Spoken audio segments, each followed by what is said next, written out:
So welcome back. In our never-ending quest for innovating, we found a bell. Hopefully you heard the bell. And we will use that to help you to return to your seats. So thank you. Well, I'm just the innovator today, aren't I? The yellow card, the bell. All right, so now it is my pleasure to introduce Dr. Sadiq Shah. Sadiq is Vice Provost for Research at the University of Texas Pan American, with responsibilities for managing, directing, and growing the research, scholarship, and creative activities, as well as technology transfer efforts on campus. Sadiq previously served as the Associate Vice President for Research at Cal State University, Channel Islands, and also served as the Associate Vice President for Research and Economic Development at Western Kentucky University. While at WKU, Sadiq was responsible for the offices of Sponsored Programs, Technology Transfer, Economic Development, WKU's Center for Research and Development, and the Small Business Development Center. Sadiq also serves as the Chief Executive Officer and Chair of the Board of Directors for the WKU Research Foundation. I should also note here, Sadiq is an advisor to the ACS Entrepreneurial Resources Center. Sadiq will moderate our panel on intellectual property and business challenges for the chemical entrepreneur. Please join me in welcoming Dr. Sadiq Shah. Sadiq?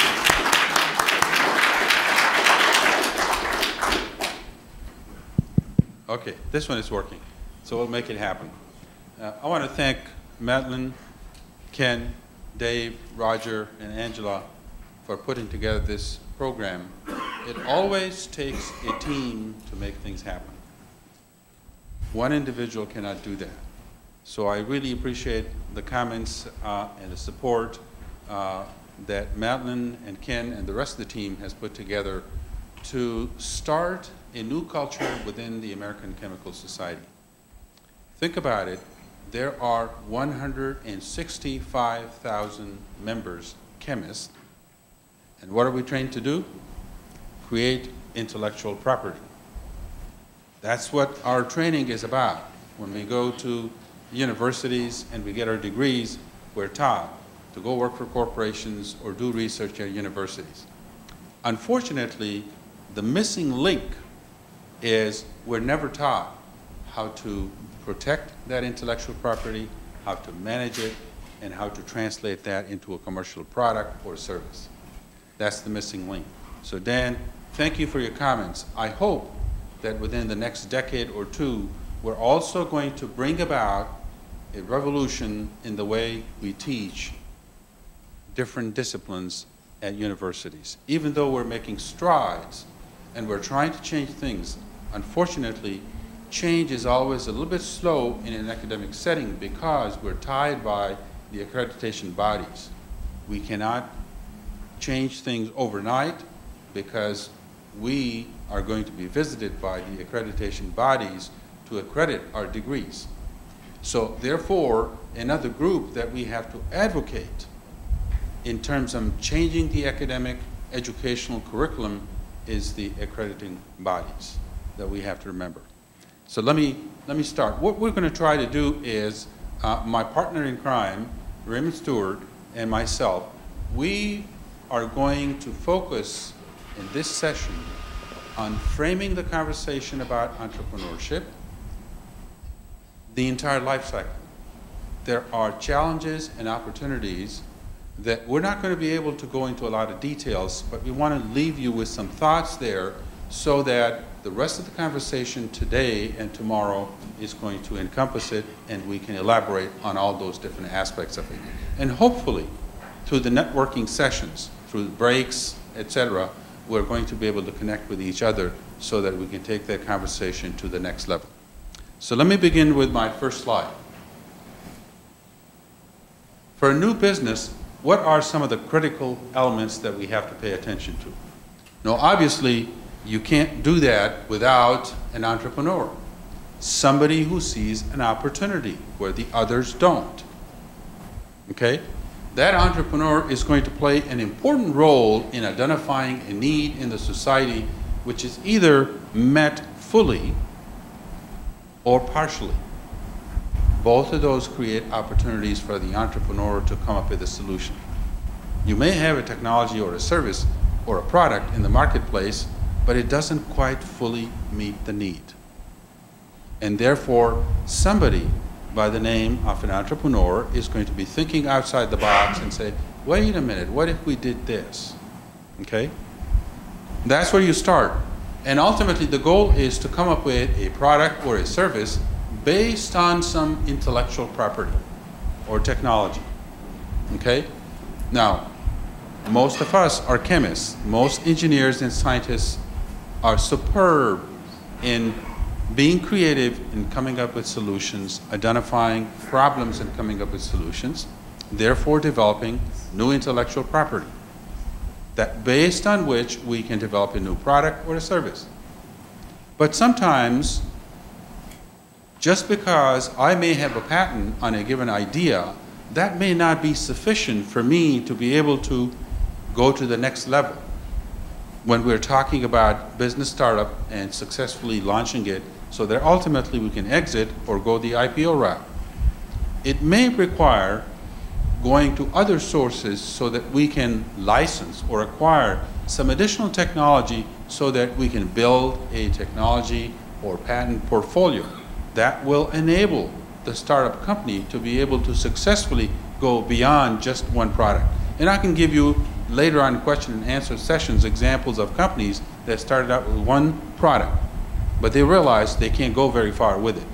And so it is important for us to recognize that we may come up with some intellectual property initially, but for the company to ultimately succeed, we're going to have to go outside the framework of identifying other sources of technology.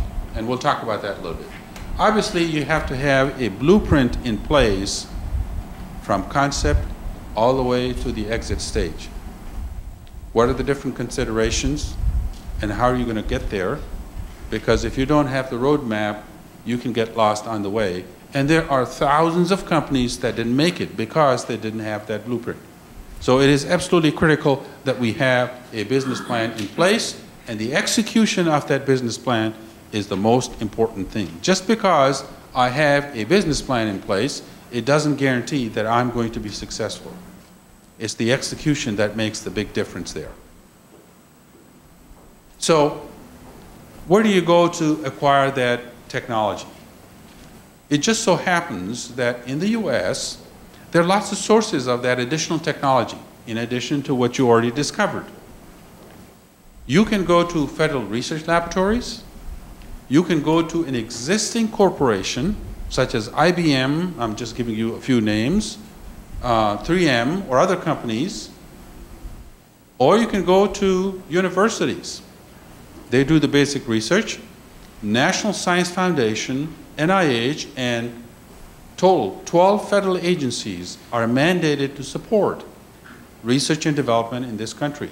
That is your and my tax dollars investing into creating intellectual property, advancing the educational level, creating the workforce so that we are ready for supporting the economic growth in the US based on that. So you can go, let's say the research is being conducted through that investment, NSF investment, for example. Then out of that research comes out some new ideas, new inventions. It may be basic today, but in 10 years, when a whole bunch of other colleagues on other campuses are focusing on the same idea, it might get to a point that now we have a technology platform that ultimately can create new markets and new industries. Splicing the gene is an obvious example. When we did that, the rest is history.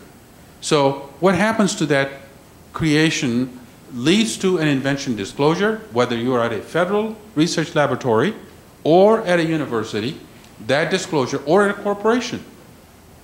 That goes to for technology assessment.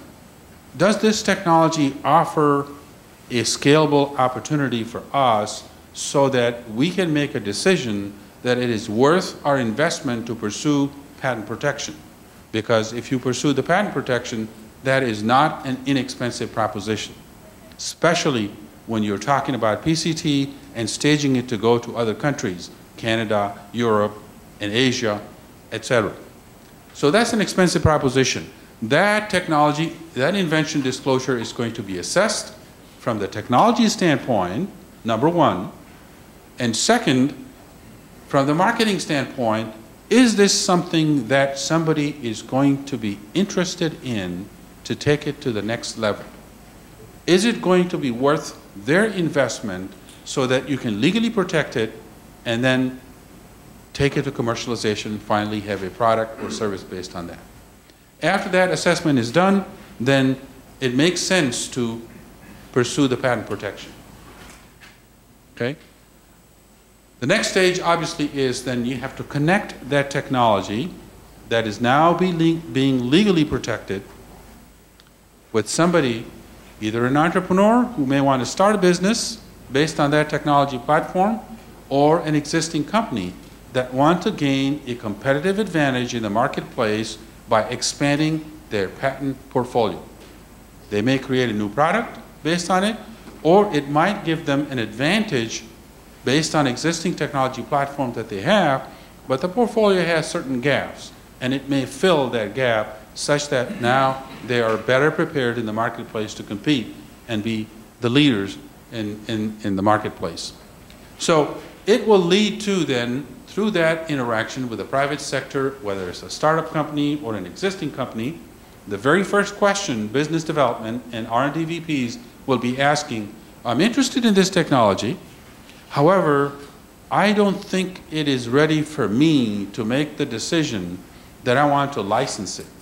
However, I may be interested in supporting this project a little further. I would like for you to go back and do some further studies and answer this and this and this question for me, and then come back and we'll talk about it.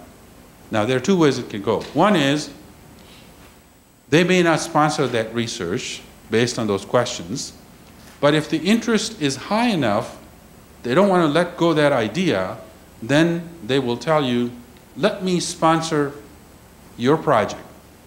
Let me engage your faculty member, let me engage your students to address these questions for me, and you have a year and I'll give you this much money. Obviously, you have to do it through a legal agreement. It is not through just a handshake. All the terms and conditions are defined there that we all have to pay attention to.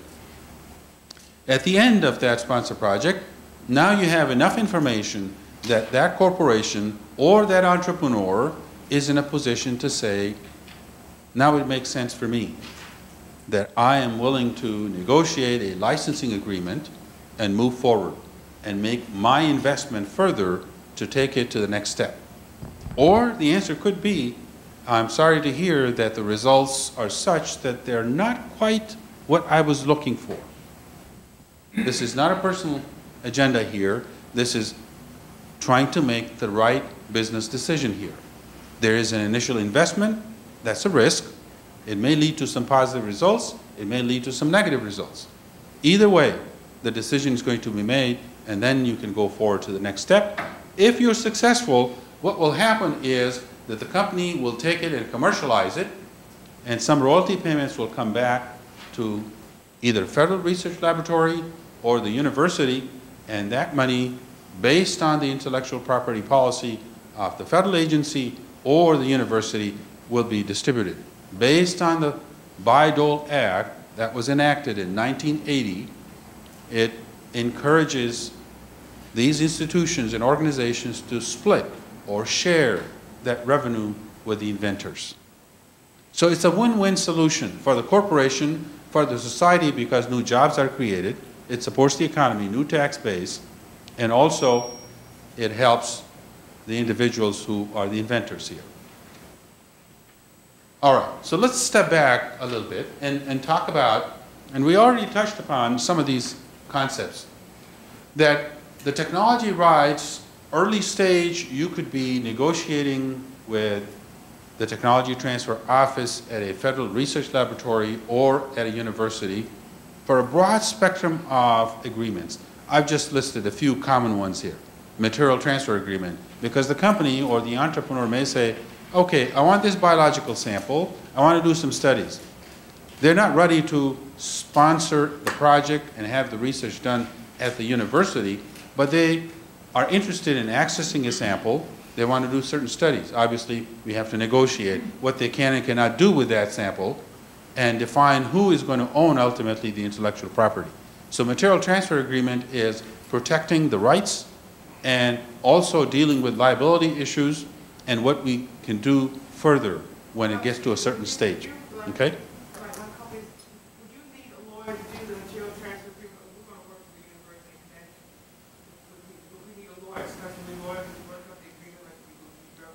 Are you representing the company? Yeah, company. Okay, a startup company, obviously you want an attorney to guide you there because the university will have trained individual professionals who are involved in this day in and day out. Typically, there is a pretty standard material transfer agreement. There's not a lot of negotiation in that. There may be a little bit, but that will be presented to you and then you have to review it. So you may want to consult your attorney to guide you there in that process. Yes? It's fair to say, though, that a lot of universities actually put their MT On the website. on the website. Yes, yes. But that's the basic one. That's the basic one. Sometimes there are some additional terms that are added to it, and for that you will need some guidance from legal counsel. Okay? Then, of course, if you get to the point that now you say, okay, it makes sense for me to acquire this, you want to negotiate a license. Now, most corporations will want to get, for good reasons, good business reasons, an exclusive license. Sometimes that's possible, sometimes that is not possible. And let me explain why.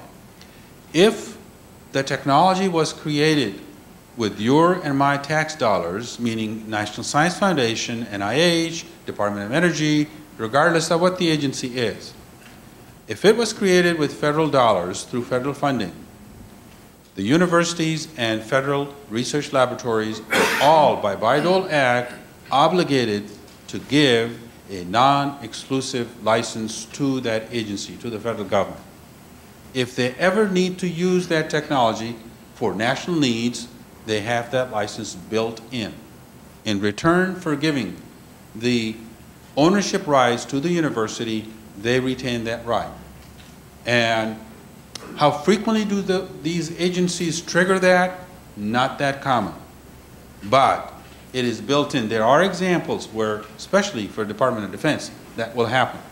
There are a few instances where it has happened. But you have to always remember that it is not that the university or the federal research laboratory is not interested in giving you the exclusive license. It is just because it was created with federal dollars, and by law, we are obligated to give a non-exclusive right to the agency or the federal government. Therefore, your license is going to be non-exclusive and not an exclusive license. Okay? Just have to keep that in mind when you negotiate that with the university or the federal research laboratory. So sometimes that, as I pointed out, it could lead to a joint development. You got the technology rights there. Now, if it's a faculty member, he or she may want to start a business. They will have to license it from the university, even though they were inventors. They license it, and they can proceed with it. There are always policies and procedures in place at universities to make sure if there are perceived conflicts of interest, conflict of commitment, that is managed in a way that doesn't get in the way of commercialization and what their responsibilities are at the university. Okay? So we have to deal with those very, very carefully. The second example, as I already alluded to, a corporation might have a joint development project, and they ultimately would license that from the university. And we already talked about the university startup here. So let's talk about now, what is intellectual property? You know, we use the two terms technology and intellectual property interchangeably. As far as the federal laws are concerned, we don't refer to them as technology laws. We call them intellectual property laws. Okay? And my personal definition of what intellectual property is, it is the knowledge base that has some utility for the society, regardless of the discipline. And I have a number of those listed up there. Okay? So it really doesn't matter where it comes from, as long as it has some usefulness and some utility for the society. That is the intellectual property. You could be traveling, taking a photograph with your iPhone. That is your intellectual property, and we'll talk about that in just a second. There are 4 main categories. I know most of you will concentrate on patents, but if you're starting a business, you're going to have to deal with all these 4 eventually. Maybe not today, but as you progress, all of these 4 you have to keep in mind. The very large circle is trade secrets. Okay? Each week, about 7,000 patents are granted in the U.S. by the U.S. Patent and Trademark Office. It's a pretty large number, and hundreds of thousands of applications are filed. Okay? But still, that's a pretty small circle. And then there's copyrights and trademarks, but the large body of the intellectual property in commerce is protected through trade secrets, and we'll talk some more about that. What I want to do is to give you a sense of all of these 4 so that you can put it in the proper framework as you move forward with your company and how you can take all of these into consideration. Now, when it comes to patent, it's when you own real estate, what can you do with it? Can I have a few things, answers back? Sell it, lease it, rent it. I'm sorry? Live in it. You can donate it, get tax write-off, right? You can sit on it, or you can inherit it. Guess what? Intellectual property is no different. You can do all of those things that you can do with your real estate. You can get loans against it, like VCs or investment bankers, convertible notes. You can sell it. You can license it. You can inherit it from your brother, sister, father, uncle, of course through a legal instrument. It's no different than owning real estate. That's what it is. And you can do all of those things with it. But you got those rights only for 20 years from the date you file the application. Okay? You have that monopoly. That monopoly is given to you by law, by Congress, so that you can support the economic development in the country, create jobs in the tax base for everybody. Okay? However, there are 3 fundamental requirements that you must meet. And number 1 is it must be totally new, novel. It is not based on prior art or products or services in commerce. Okay? And third, it must have some usefulness for the society. Hence my definition early on for the intellectual property. Okay? All of those 3 you must meet. There are other things, but these 3 fundamental requirements must be met before they will consider you, the examiner will consider reviewing the rest of your application and taking it forward. Now obviously you can't publicly disclose it, because the minute you disclose it, the clock starts ticking in the US. Okay? Rest of the world, you lost the rights. Majority of the 99% of the rest of the world.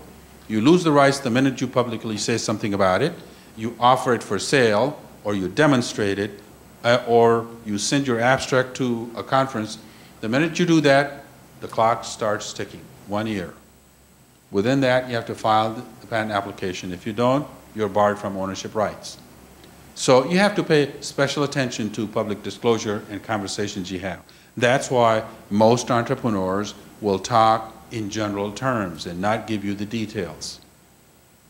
If you have a confidentiality agreement in place, then you can talk to them openly, because you have not publicly disclosed it. Both parties are obligated to keep it confidential. Okay? Now, what is covered? There are 3 main categories. One is a utility patent, and the second is a design patent, and the third is a plant patent. Now, obviously, there are different categories under utility patents. A process, totally new process that you come up with, or a machine you developed, or manufacturing.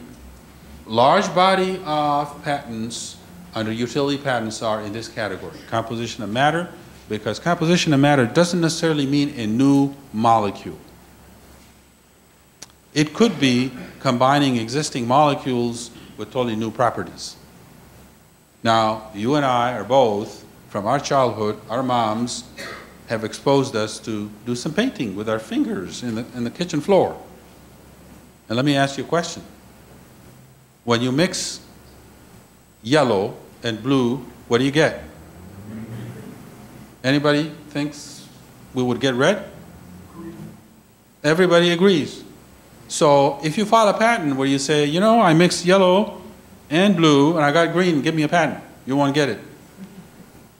Because it's obvious. However, if you mixed yellow and blue and you ended up with red, you didn't expect that. It's not obvious. Okay? I can guarantee you'll get a patent. Because it's not obvious and unexpected. There's some kind of synergy, some kind of chemistry going on there that you could not expect. So that's the kind of thing that you want to strive for, and there is a large body of patents in that category here.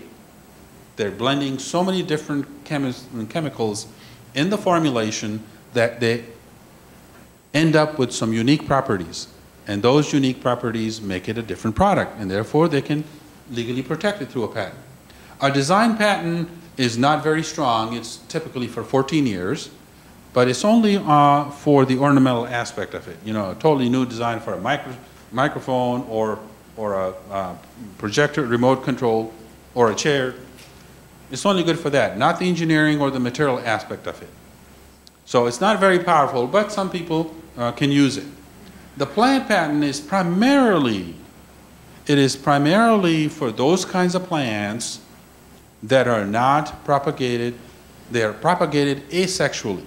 There's no seed involved in it. Grafting, budding, and rooting. Don't ask me why the ones with the seed were not included. They belong to not USPTO, but they're protected through the Plant Variety Protection Act by USDA. Okay?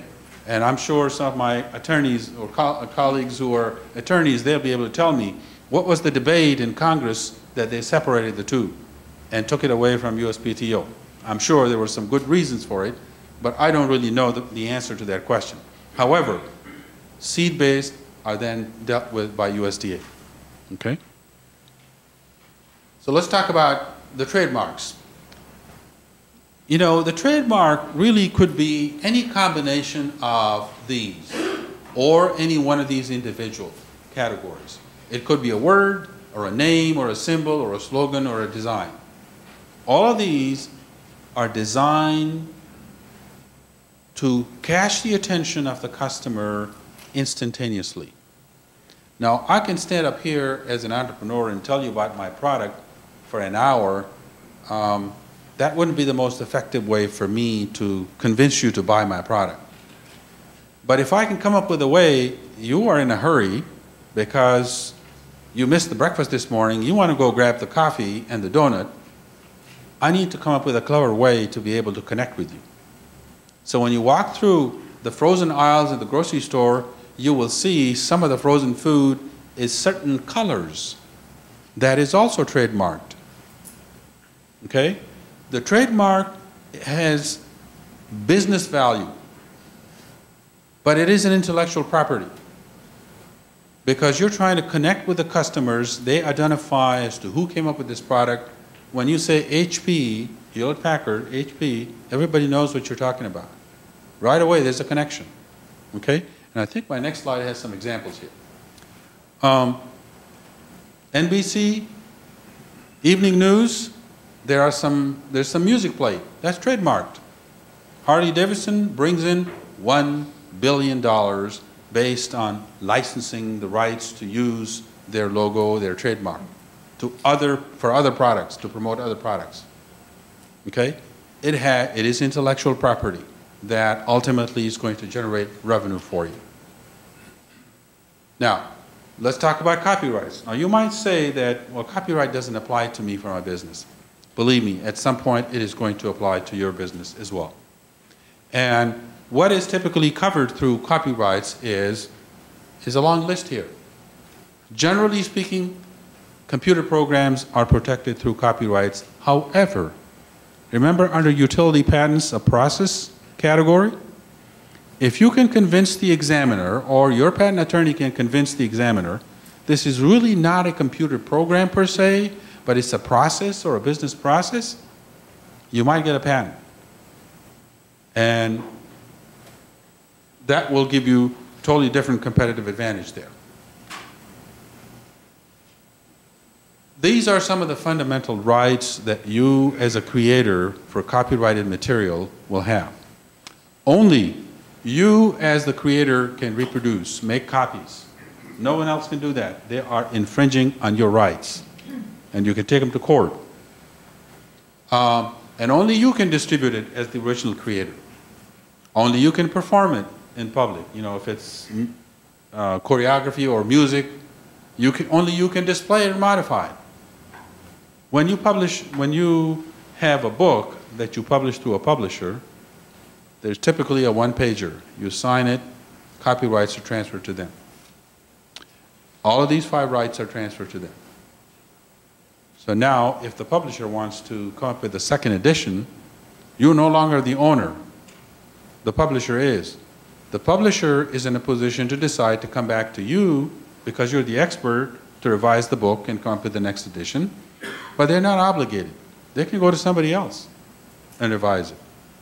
So when the time comes, when you have copyrights and you're negotiating the deal, these are the rights that you can negotiate with the publisher.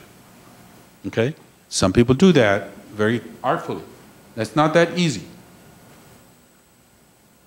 This category, trademark, I'm talking about trade secrets at the very end. But believe me, this is the first one that you will trigger. Not patents, not copyright. The minute you put something in a tangible medium, instantaneously you have established your copyrights. You don't have to file it with the Library of Congress. There are some advantages to it when you file it. But trade secret is the very first instrument that you are going to use for your intellectual property. Because if you don't, you're going to be in trouble. You're disclosing it to the public domain and the clock starts ticking there. Okay? So, and what kind of information is protected through trade secrets? Anything you can think of is critical for the survival of your company. That is trade secret. But you have to have policies and procedures and mechanisms in place to be able to prove to the court that you communicated to your employees, this is a trade secret, this is confidential. They signed this agreement of confidentiality. If you didn't do that, you are in trouble. And I want to go to the last slide here, that this is very important for you to pay attention to. That if you do not put these policies and procedures and mechanisms in place in your corporation, you are going to lose in court when it comes to trade secrets. And I can give lots of examples, but I'm going to stop here and see if I can answer a quick question, and then we will move over to our colleague who's going to speak about the rest of the issues there. So let me pause here. Yes? Let me give you the microphone. First, I want to thank you. I think you've given a great summary for people to start. At least, my name is Gabby Sabanja. I'm with the 3M company. In corporate America, we get that for free. But this is a great presentation. Just one comment on patent law, and I'm sure you probably know about it, that it's changing this year. It's going to follow, it's going to follow the same as European. It's first person who goes to the patent office gets the right. So this grace period of being able to disclose and still be protected, it's gone. Yeah, I'm not sure which, March, April, somewhere. Yeah, that's an important point. That's a new change in the law that we used to have first to invent to trigger the rights, but that's going to change. It is going to be first to file. So there's a lot of pressure on inventors and entrepreneurs who come up with these ideas. You got to file right away. Otherwise, if somebody else files it, they get the rights.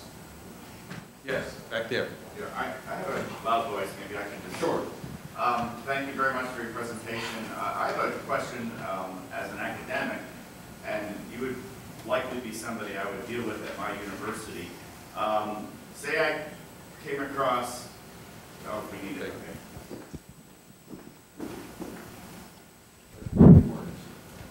Okay, say I came across a substantial invention.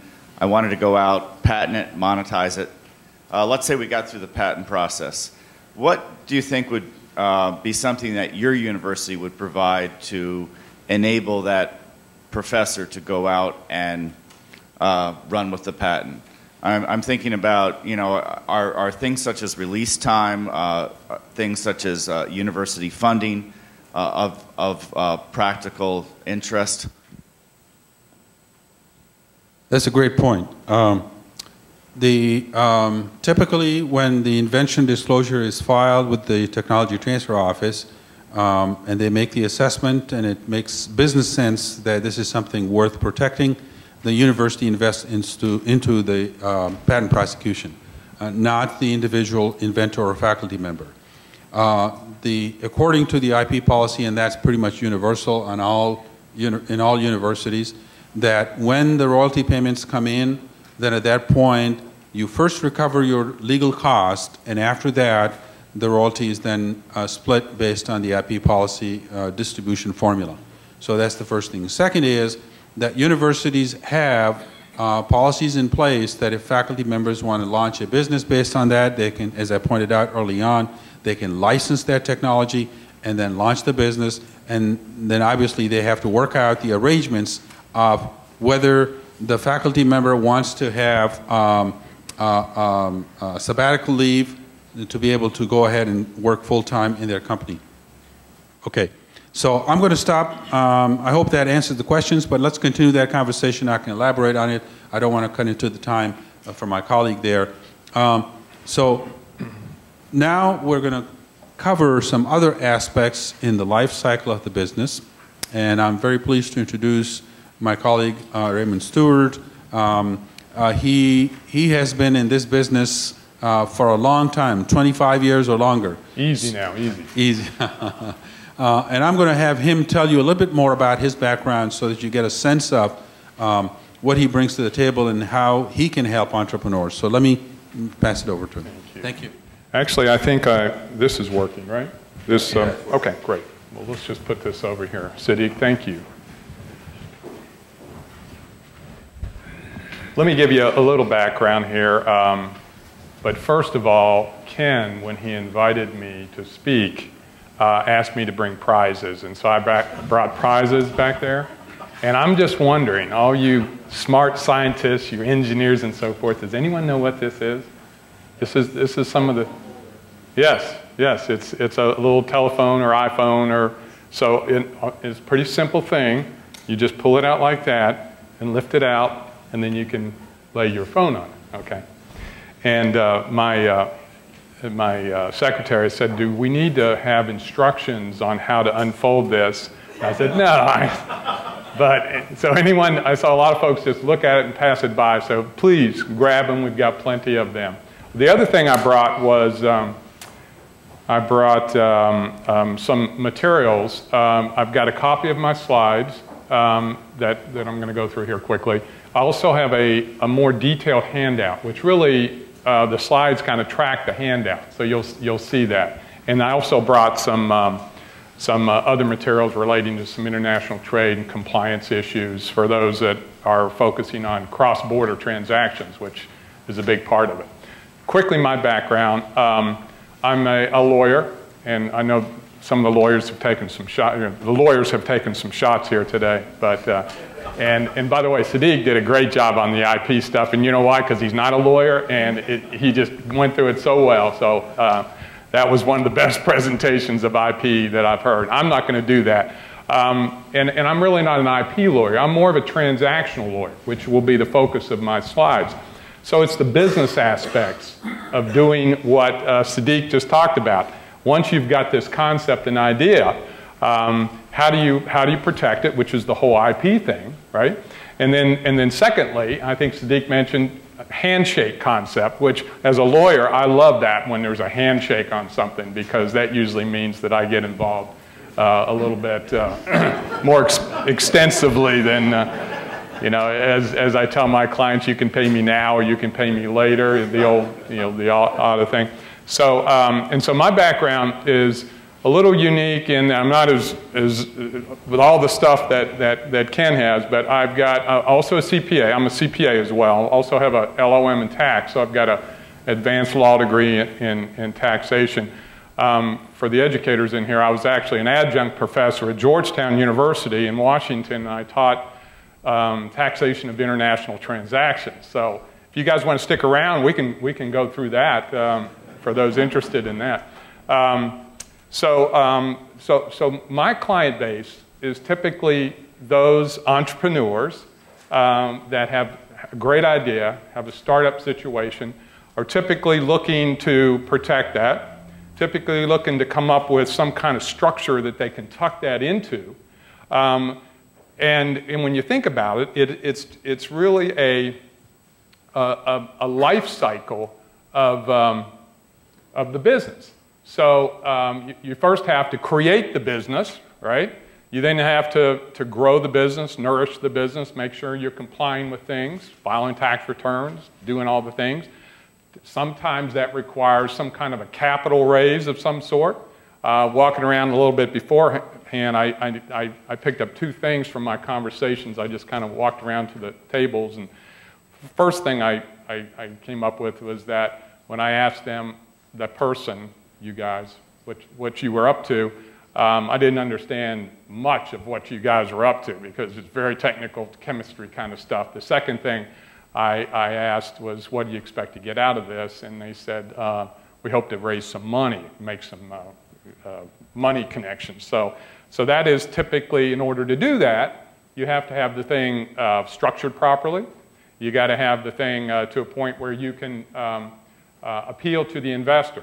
And there is the session right after me is actually looks at it from the investor's perspective. And that's going to be an important one because if you're in there trying to pitch for money, it's going to be important to know how to structure it and present it. So quickly, the first issue is a pretty simple one. How do you structure this? How many folks here actually have their own businesses in here? A lot of folks. How many are sole proprietors? Okay, and sole proprietor is just your individual. On your tax return, you file a Schedule C. On your 1040, you just you report the revenue and the expense. How many operate as a corporation, some kind of a corporation, either a C Corp or S Corp? Okay, how many are S Corps? Okay, the difference between a C Corp and an S Corp is kind of a creature of the tax law, which simply says you create a corporation, which is a state animal, and that corporation is a taxable entity. It's subject to tax at that entity level, all right? If you make an S election and convert it to an S, it's a pass-through entity, kind of like a partnership or an LLC, which we'll talk back in a second.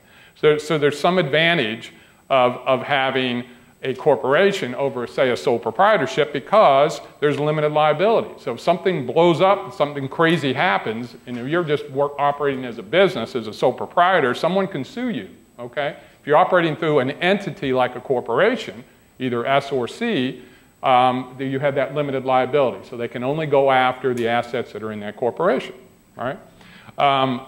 The difference, though, in the S is it's a pass-through. It's not subject to tax at that entity level. It's only subject to tax at the shareholder level. It's a pass-through. Very similar structure is the limited liability company. How many operate as a LLC? Very popular entity, very popular structure because it's limited liability. It is a pass-through, so it's not subject to tax at that level. And the other interesting thing about it is that it's a lot more flexible in terms of allocation of profits and management. You can have a manager of that LLC that doesn't even have an ownership in it that can control virtually all of the operations. Unlike an S Corp or a C Corp, it's all controlled by ownership. So depending on which side of the ledger you're on, you may want to structure it as an LLC because you can put yourself in as the managing member, and even if a money person comes in and has majority control, as long as you have the powers set forth in the operating agreement, then that's a good thing for you as the managing member. Likewise, you can disproportionately allocate profits, unlike a corporation where it all flows up through based on ownership percentages, okay? So an LLC, you can, even though you own 50%, you could have 70% of the profits for some period of time. So there's a lot more flexibility in that. Partnerships are also pass-through entities, but a lot of times don't have that limited liability. Just in terms of, once you create the entity, you've got a series of documentation. You've got, if it's a corporation, a C Corp or an S Corp, it's articles of incorporation and bylaws. If it's a LLC, it's an operating agreement. And those are the documents that kind of set forth the ownership, the powers, the management, the profit allocation.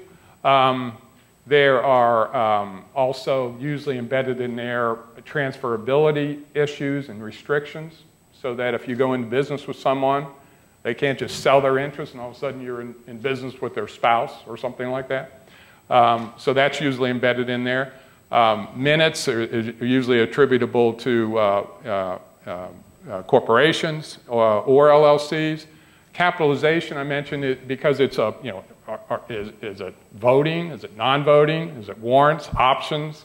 You get into the state, how many shares are issued? How many shares are authorized? How many are outstanding? Those kinds of things. It's important to have the shareholder agreement or operating agreement. It's not mandatory. You can actually have an LLC without an operating agreement. Not advisable. Back to the old handshake routine. Employment agreements. How many folks are subject to an employment agreement? Anyone have an employment agreement? They're a party to an employment agreement? Madeline is, yeah. So you get into those issues. Handbooks, severance agreements. Covenants not to compete. How many folks have signed covenants not to compete? A bunch of you, right? So that's an important aspect of it, especially if you're bringing in a new CFO, a new CEO into your company. You want to make sure that they don't absorb all your information and go off and compete with you.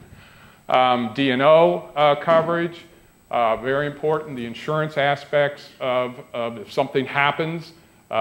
This is a very important thing. Well, I'm going to sit on this panel tomorrow and I'm going to talk a little bit about D&O because it's an amazing protection device that you can have. IP, Sadiq talked about that. Accounting, you've got to deal with the accountants, okay? And so when I'm hanging out with lawyers, by the way, I say I'm an accountant. When I hang out with accountants, I say I'm a lawyer, just to protect myself. But you get into the whole thing about whether your financials should be audited, which is an additional cost, right? Versus just being reviewed or even compiled. A lot of that is dictated by whether your lender requires it, whether your shareholders require it. So you have to kind of factor that in.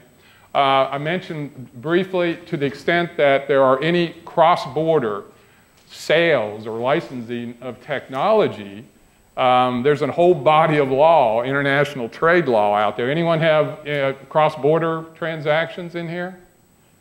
Yeah, and so I throw this up there because there are certain requirements for licensing under ITAR or EAR. There are issues when you have non-U.S. employees involved, and you got to make sure you're avoiding the sanction rules, Foreign Corrupt Practices Act.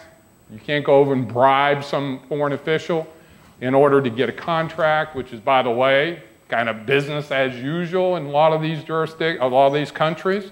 And so, how do you even compete? Boycott laws. You got the customs and duties and all that. So that, again, another whole body of law.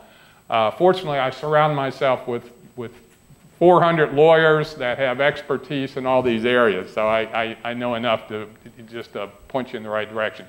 There's, I think, a whole section tomorrow afternoon about capital raising, and then, of course, the session right after this morning, we're going to talk about the investors.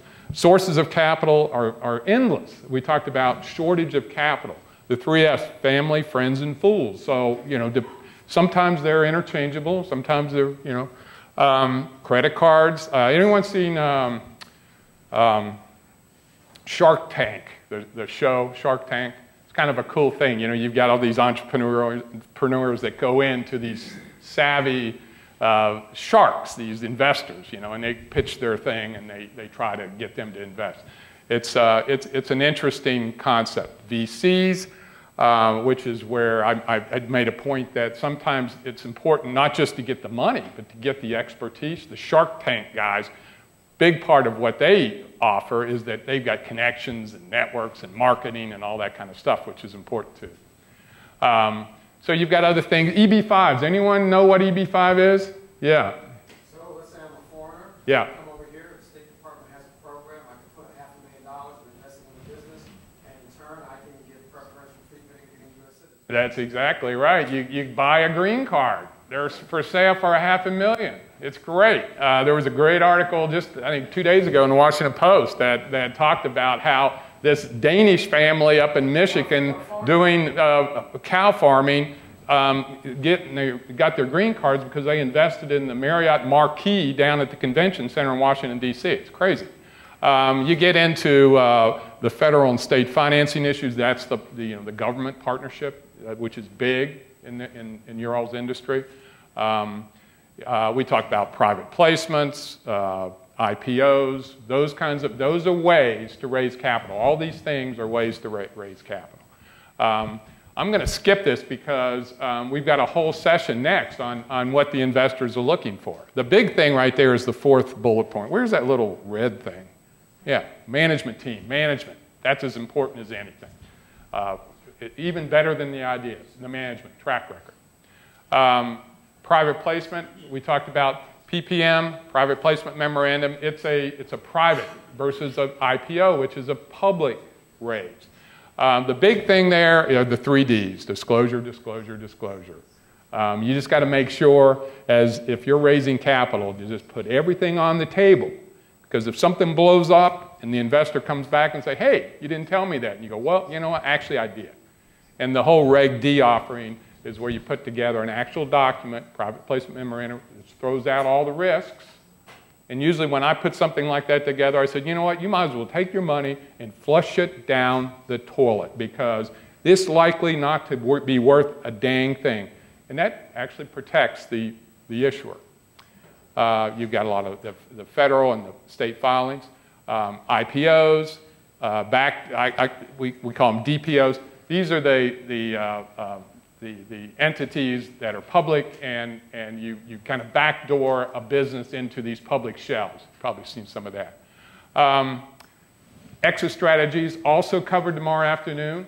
Once you've grown and nourished this entity, this business concept, how do you exit? What's the best way of exiting? Selling assets, selling stock, other kinds of things. From a tax perspective, I'll just mention the fact that in the U.S., we are taxed on our worldwide income, okay? So it doesn't matter where the income is earned, whether you bring it back in the United States, whether or not it's subject to tax worldwide in the United States if you're a U.S. person. You get some deferral by setting up foreign corporations. You probably read some things about offshore, dropping and deferring income offshore. There's some very interesting ways. Folks in the pharmaceutical business have kind of figured this out a long time ago, especially with some of the incentives in Puerto Rico and some of these. You've got tax treaties and foreign tax credits to avoid double taxation. So even though it's subject to worldwide tax, you are able to get a credit. Foreign taxation, you got to worry about. Intercompany pricing, that is probably the most important issue in international tax today.